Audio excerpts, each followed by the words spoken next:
Oke pemirsa, balik lagi di Inspirasi kita. Kita lanjut lagi berbincang sama bintang tamu saya yang sangat luar biasa, Kak Dewi. Oke Kak, lanjut. Nah, Kak Dewi ini kan emang senang mengajar nih teman-teman di rumah. Nah, sekarang juga nih Kak Dewi dengar-dengar, padahal sudah tahu. Mendirikan tempat kursus bahasa Inggris. Iya. Nah, kenapa bisa kepikiran mendirikan itu, Kak? Karena lelah. Lelah dengan semua pekerjaan atau karena apa? Iya, kata kuncinya memang lelah. Waktu itu sama pas balik kan sempat mengajar, tapi mengajar itu kan sama modelnya bukan tetap. Yang saya bilang mengajar di IAIN langsung itu kan bukan tetap. Kalau kita bilangnya dosen luar biasa. Karena Sepertinya saya paham ya. Saya paham maksud Anda. Jadi cuma datang mengajar kemudian pulang. Jadi bukan pegawai tetap. Nah, waktu itu kami masih terima privat. Jadi memang disuruh hubungi untuk privat. Sampai kami ke Palu waktu itu untuk mengajar pegawai-pegawai untuk bahasa Inggris. Nah, pulang dari sana kita berpikir, aduh lelahnya kita kesana kemari, terus kayak kita harus ke rumahnya, ada orang-orang yang ini kan yang butuh privat bahasa Inggris.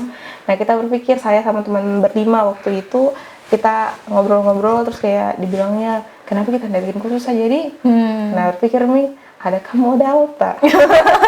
Kayak ada kamu tak? Iya, kita coba dulu katanya, coba-coba. Nah, karena kita pikir untuk mengumpulkan lebih baik mengumpulkan orang-orang yang tadi yang minta privat ini daripada kita masing-masing pergi-pergi, ini kita kumpulkan ke satu tempat. Nah, waktu itu kebetulan temannya kita itu ada yang punya kafe, punya warkop, punya usaha, punya warkop. Maka kita gunakanlah warkopnya itu untuk jadi tempat bikin kelas dulu ya. Nah, waktu itu kita mulai dengan dua kelas, satu kelas TOEFL dan satu kelas speaking waktu itu. Dan itu kita masih coba-coba online lewat Facebook sama lewat teman-teman, dan dikumpulkan itulah yang hubungi kita untuk minta kelas TOEFL, minta kelas speaking. Kita mulailah dengan itu, dan akhirnya setelah itu jalan mau dipakai waktu itu, kita coba cari tempat lagi dan berusaha untuk mengumpulkan modal masing-masing. Jadi kayak patungan dengan teman-teman. Mulailah kita sempat sewa tempat. Nah, sempat sewa tempat berapa kali pindah ya?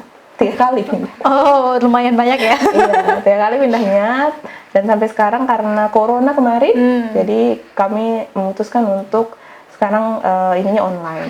Jadi kami terima siswa hanya 2, private hanya online saja. Sampai sekarang? Sampai sekarang. Gitu. Karena kami pikir juga karena teman-teman kan belum semua jadi pegawai tetap di suatu instansi. Iya juga sih. Jadi kita pikir kalau kita mau tutup, sayang karena masih ada teman-teman yang masih butuh gitu. Kalau kan beberapa teman sudah ada yang pada terangkat jadi guru di mana, dosen di mana, tapi karena masih ada, berarti masih berjalan sampai sekarang. Berarti tempat kursus ini benar-benar hasil pendirian, didirikan sama Kak Dewi dan juga teman-temannya. Iya, nah itu betul. Ada berapa orang tuh Kak? Kami berlima. Iya. Sampai sekarang masih bertahan ya? Masih bertahan berlima. Namun semuanya sibuk. Iya, betul sekali. Karena semua sudah pada punya pekerjaan tetap. Tinggal berapa orang yang satu orang, 2 orang yang belum punya pekerjaan tetap. Jadi kita masih tetap terima sampai sekarang. Maksudnya itu kan melelahkan kan, iya karena sih, ada tugas utama. Kemudian saya juga sudah berkeluarga. Kemudian teman-teman yang lain juga begitu. Sudah ada yang pekerjaannya sudah tambah sibuk. Jadi tapi karena kita pikirnya masih ada temannya kita yang butuh. Berarti bertiga sama Kak Dewi sampai sekarang? Masih sampai sekarang bertiga. Tetap berlima. Oh, tetap berlima. Iya. Oke. Hanya yang lain ada ini ya, kesibukan lain Iya, gitu lah ya. betul. Oke. Nah, apakah metode yang digunakan di tempat kursus ini sama dengan metode yang Kak Dewi gunakan saat mengajar di kampus? Yes. Kebanyakan iya. Karena kalau di tempat kursus kan kelasnya kecil. Jadi 5 orang, 4 orang. Jadi metodenya kita cuma sesuaikan dengan jumlah siswa. Kalau di universitas, di institusi itu dia kelasnya besar, jadi agak susah kalau kita mau memakai metode untuk kelas kecil ke kelas besar. Iya, jadi kita cuma paling modifikasi. Kalau untuk keseluruhan modelnya sama ya. Iya mirip-mirip lah ya. Mirip-mirip lah ya. Nah, Kak Dewi ini kan udah ngajar juga nih, udah jadi dosen tetap di salah satu kampus ternama juga di Kota Kendari, terus sekarang sudah punya tempat kursus juga, itu tidak capek gitu Kak? Tidak capek Kak? Lelah? Lelah. Apakah setelah lelah lagi akan ada suatu ide cemerlang lagi yang akan diciptakan? Iya betul, capek, bal, capek sama capek. Kalau kemarin memang masih karena masih belum berkeluarga, jadi masih mobilenya masih super, masih kemana-mana, masih mengajar. Biasanya juga bukan cuma mengajar di IAIN, saya mengajar di UMK, saya sempat mengajar di Unsultra. Oh gitu, sempat Iya. kemana-mana juga ya Kak ya? Iya, jadi dosen luar biasa. Lompat sana, lompat sini, betul. Tapi itu tidak pasti capek tuh. Mobilenya saja tuh capek sekali. Namun itu tadi karena belum bisa untuk dilepas. Salah satunya kayak kursusan masih tetap kita jalankan walaupun dengan kondisi seperti ini masih online. Untungnya masih online, jadi masih bisa terhandle. Kalau lebih capek, benar-benar capek.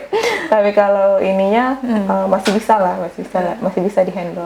Tapi dan bukan sendiri sama teman-teman. Ya, dan sekarang juga karena suami adalah jurusan bahasa Inggris, jadi bisa dibantu juga. Bisa dimanfaatkan ya Kak. Bisa dimanfaatkan. Kalau ada kenapa tidak? Oh.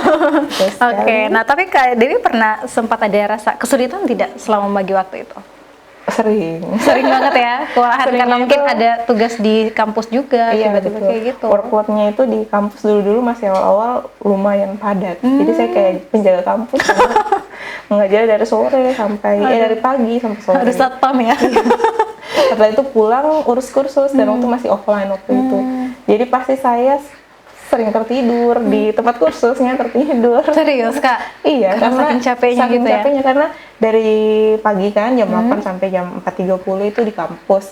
Setelah itu 4.30 saya langsung ke tempat kursus, dan kursus tutupnya itu jam 10 malam. Pas pulang, tepar. Aduh, jadi aktivitasnya Kak Dewi dalam satu hari itu dari jam berapa berangkat ke kampus? Jam 8 sampai jam 8 sampai 4.30. sampai jam 10 lah ya 4.30. pulang ke rumah. Betul. Lanjut ke tempat kursus jam Iya. 10 balik langsung Iya. tepar. Makanya orang tua di rumah bilangnya, kalau saya ada di rumah tuh kayak tidak ada orang di rumah katanya. Karena saya jarang sering lihat Dewi karena itu memang waktu itu masih sangat padat.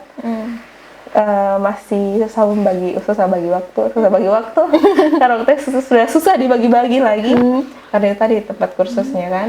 Tapi karena sekarang itu saya bersyukur juga sebenarnya corona suatu kesyukuran juga, karena jadinya berubah jadi online sehingga lebih mudah, karena kalau sekarang sudah punya anak, punya suami, jadinya saya bisa masih tetap urus walaupun dari rumah. Ya juga sih.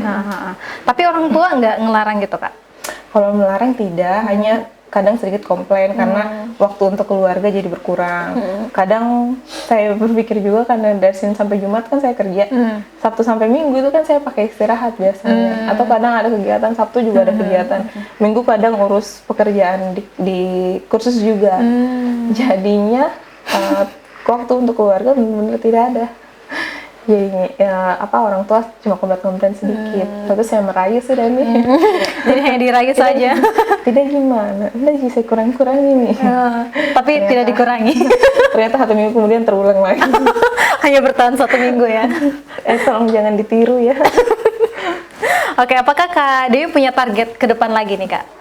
Kalau target ke depan itu tadi kayak S3 ya? betul. Amin. Untuk sekarang sepertinya adalah S3.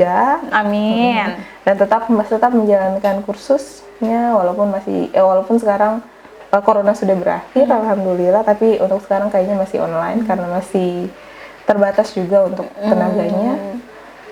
Dan ada sih untuk keluarga saja. Oke. Apakah tidak ada dekat-dekat ini ada rencana untuk offline mungkin untuk tempat kursusnya? Belum ya? Ada. Kalau offline kami cuma kok saya kayak iklan. Cuma privat online. Privat Privat aja. offline. Privat offline aja. Itu pun kalau teacher available. Biasanya kebanyakan teacher yang kami punya ini rata-rata juga sudah sangat sibuk. Oke. Dan kami belum siap untuk merekrut teacher. Karena kan agak ribet persiapannya dan belum. Saya sendiri di sini.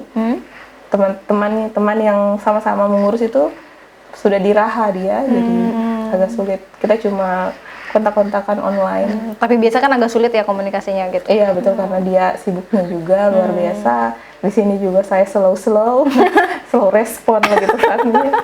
Karena sibuk ya, urus anak, urus suami, urus Iya. lagi di kampus, tempat kursus lagi luar biasa emang Kak Dewi. Betul. Nah, oke Kak, terakhir nih harapan kedepannya seperti apa nih Kak? Harapan dalam artian apa nih? Boleh untuk diri sendiri, untuk tempat kursusnya boleh, Oh, mungkin oke. untuk pendidikannya lagi boleh, silakan Kak. Mungkin kata kuncinya jadi lebih baik ya. Oke. Semuanya jadi lebih baik dan dilancarkan dan diberi kesehatan. Utamanya kayaknya setelah melalui terlalu banyak kesibukan, kayaknya yang saya menyadari bahwa yang paling penting adalah sehat. Amin. Semoga disehatkan untuk semuanya dan juga dilancarkan. Dan itu tadi tujuan sekarang yang paling utama kan keluarga otomatis, dan setelah itu lanjut untuk pendidikan dan selanjutnya. S3 Ya, di luar amin. negeri lagi. Amin. Amin. Oke, kita sama-sama doakan yang terbaik untuk Kak Dewi ya Kak. Sukses lagi ke depannya Terima Kak. kasih. Oke, teman-teman di rumah tidak terasa ya, sudah 1 jam saya menemani teman-teman yang ada di rumah, itu artinya saya harus pamit undur diri. Tapi sebelum itu saya mengucapkan terima kasih banyak Kak Dewi sudah datang berkunjung di studio mini kita. Oke pemirsa, saya Adrian Fatia beserta kru yang bertugas pamit undur diri dari hadapan Anda. Wassalamualaikum dan sampai jumpa.